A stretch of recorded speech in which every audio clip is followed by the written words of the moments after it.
ቤተሰቦች እንኳን ደስ አላችሁ፣ እንኳን ደስ አላችሁ።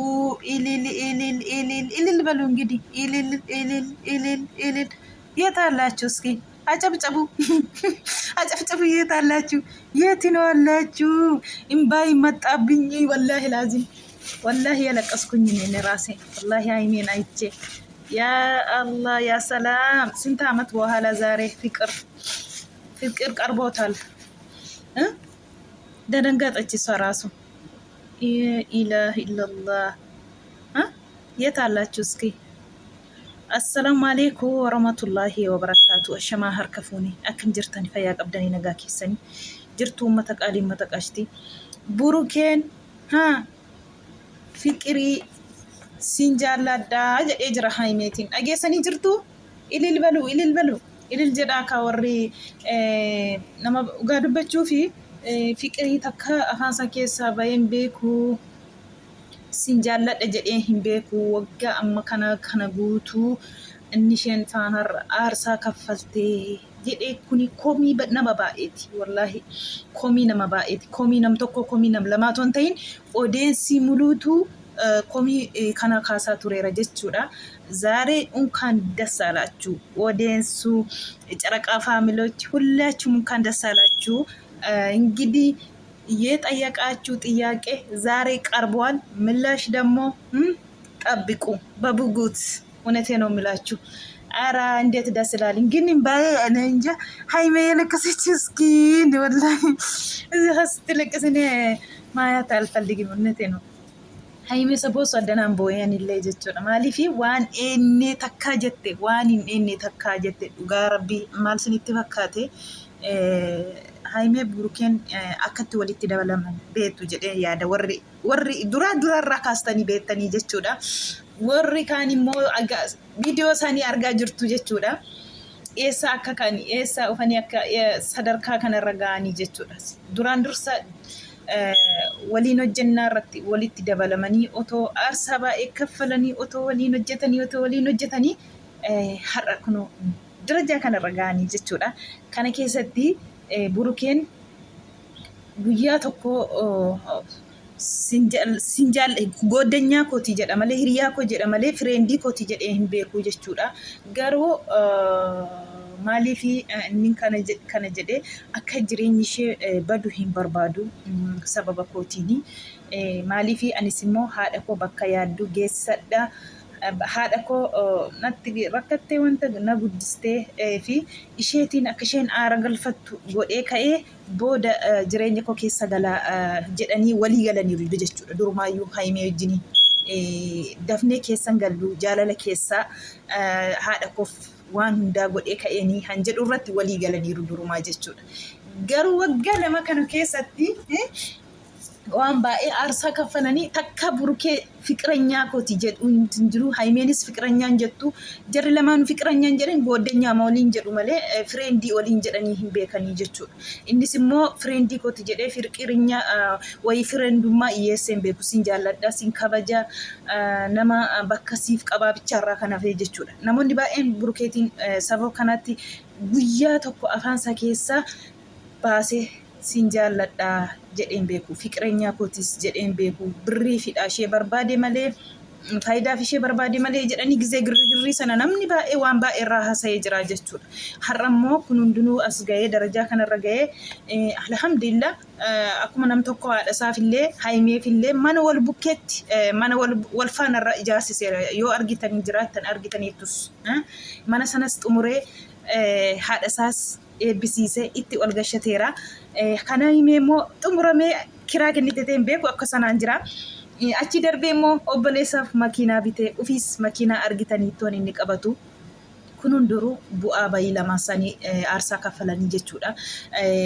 Gizee tokko Haimeen dhugaa rabbii maal taate itti cabdee itti arrabsamtee itti maal taate sadarkaa yuutuubii kanas hojjettee ciniinnattee jechuudha. Haimeedha jechuudha. Dhugaa rabbii. Otoon arrabde otoon qoshoshamni jedhiin otoon arrabsanii jedhiin otoo maaliin jedhiin eenyummaa ishee gadi ubbuustee akka ejjettee hojjetteetti jechuudha. Har'a kunoo sadarkaa kanarra geesse seenaadha kun. Maal jedhee nama jalqabarraa qabee natti dabalame'a. Nama faayidaaf na barbaade ton ta'ini nama namummaaf na barbaadedha ati saatii sanatti. Haniif ati sadarkaa eessaa kaanii har'ammoo eessa jirra. Kanaafuu wajjiniin ka'anii jalqabarraa sadarkaa gaarii ga'anii irra moo isa iddee waan hunda guuttattanii dhuftutu kamirraa sinii ilaashi keessanii kan jedhee gaafii gaafa numtuu jechuudha. Kan iddee guutetti dhufturra ishee wajjiniin aarsaa kaffaltanii amma sanaa hanga'uu hin jiru jedhee jechuudha Burukeen. Har'allee kanaan durallee jechuudha. Jechittii kana jechuudha. Kanaan sadarkaa kanarra ga'anii har'ammoo kunoo dhugaa rabbii jaalala wanni sin jaalladha. Afiqirshaaloo gizenni jedhu himimmaan qabachuu dadhabdee jechuudha. Maaliifi naaf addisiidha.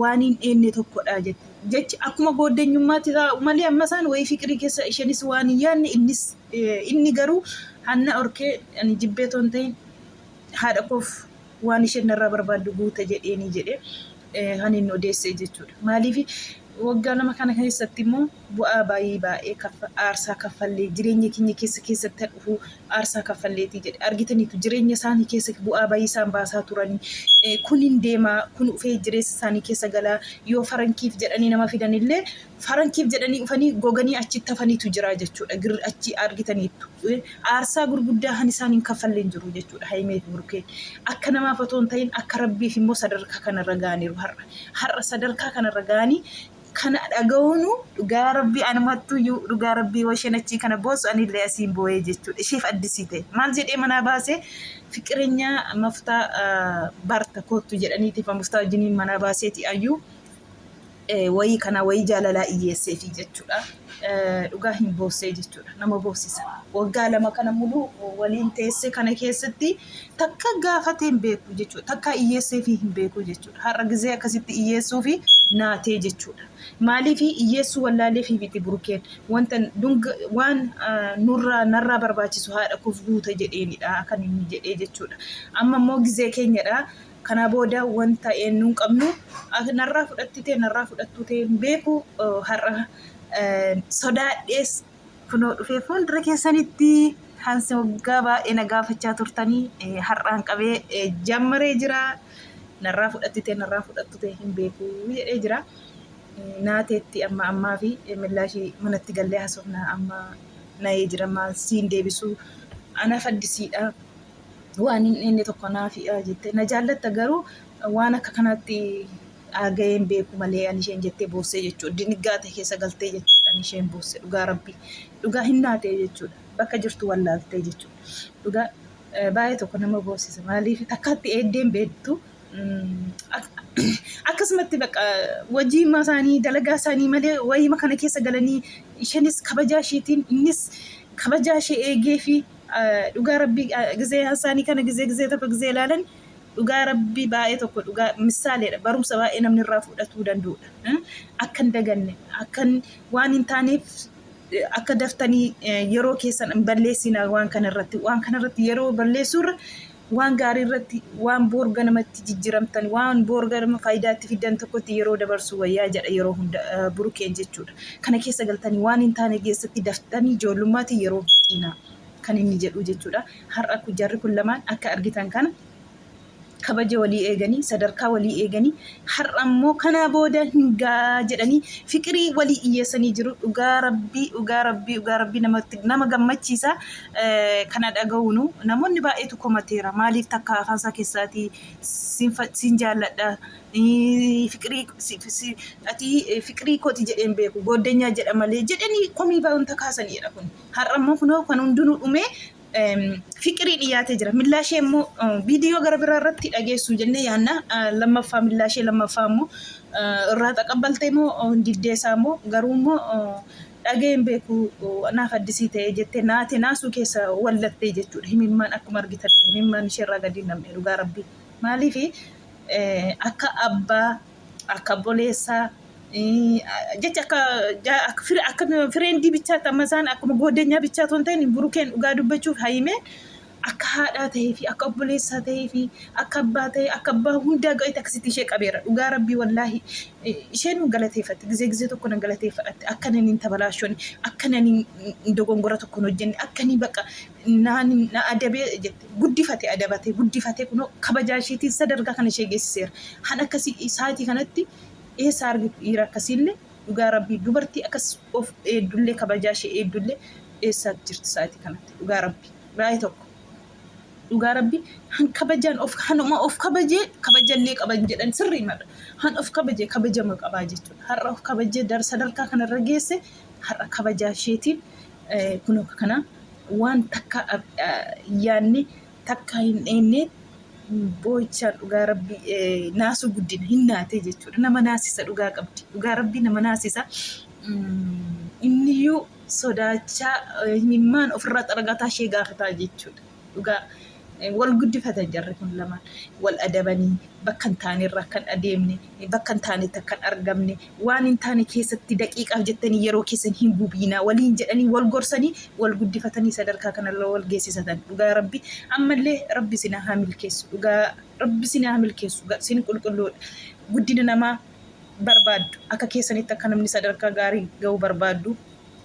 Shirrii namaa hin qabdanii garaa keessan keessa miqqeenyummaa namaa hin qabdanii akka keenyatti olaa ba'u namni jechaa jirtu ta'eef dhugaa ganaa ol baatu sin ammallee ganaa ol baatu ganaa dhagaa kun jalqaba keessanii kun jalqaba ganaa mul'attu sin dhugaa rabbi ganaa namni keerii namaa dalagu namni keerii namaa yaadu namni guddina namaa hawwu ulfiillee guddina irraa guddinatti darbaa jechuudha. Kanaafuu baay'ee tokko nama gammachiisa.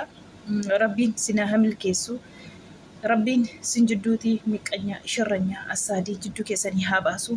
Munaafiqa dhugaa rabbii yeroo hunda aara galfii sin dhowwatte yoo sin kolfitan yoo sin haasoftan asiin akka nama hantuuta boolla keessaa baatu asiin tuf jettee sin gubdu ganamaa galgala rabbi sin irraa haa qabu. Dhugaa rabbii wallaahi yoo iddee fe'ettuu yoo maqaan burkeen dhaamne iddee fe'ettuu yoo maqaan haimeen dhaamne ani beekaa dhugaa rabbii dhiigatuun hojjetu natti fakkaata. Egaa akkuma argitan baay'een keessan quba qabdu waan jiru giddiitiin nafaana taa'a jettaa jirti isheen sunillee jechuudha. Giddii isaatii jechaa jirti. Haimee qobbaayii tazagaajje'i ammas itti dafiiti jaalala kee fixadhu kan isheen jechaa jettee itti aadattu jechuudha. Har'a immoo boorummoo dhugaa rabbii kan ishee fiddee dhuftu hin argitu jedhee ganaa maraatte walla ganaa wayyaa baastee fi duguun abduu dhugaa rabbii hin maraatti. Amsa dabarsiteetti fi turte kanaan dura haimee akkuma beekamu jechuudha. Dafi xaamaa fixadhu jettee jirti. Milsiin deebisne hojii isaaniirra jiru. Namni milsii deebisu immoo nama callisu wayya nama callisutu bakka qaba sadarkaa gaarii qaba.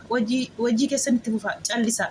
Inni bahee iyyee inni bahee lafa inni bahee sin arrabse inni bahee sin xiqqeesse inni bahee sin xureesse ufuma isaati sinii waan tokko hin godhu. Dhugaa rabbi kanaafuu itti fufa siniin jenna guuzoo wadafiiti unkaan dassaalachuu baga gammaddanii odees caraqaa faabiloochi unkaan dassaalachuu gammachuu badasታኔ እኮ አፌ እኮ እንጃ አንተባተብኩኝ ድሮም አንተባትባለሁ ዛሬም ደግሞ የባሰ ሆነብኝ።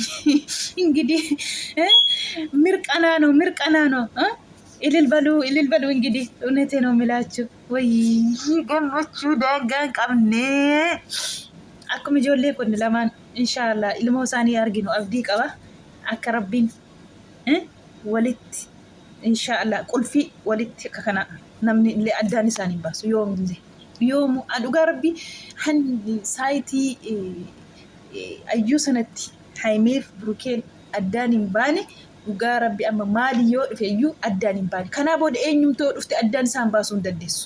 Maaliyyuu gizee sanatti namni meeqan dhukkubsate meeqan mana kiimii gale har'a sadarkaa kanarra darbanii of gaanii wanti sun darbitee har'a sadarkaa kana gaaniiru. Ammallee qulqulloof neenuma jirti. Garuu immoo bakka ittiin kennine isaan dalagaama isaanii irra jiru wajjiima isaanii irra jiru. Inshaallah.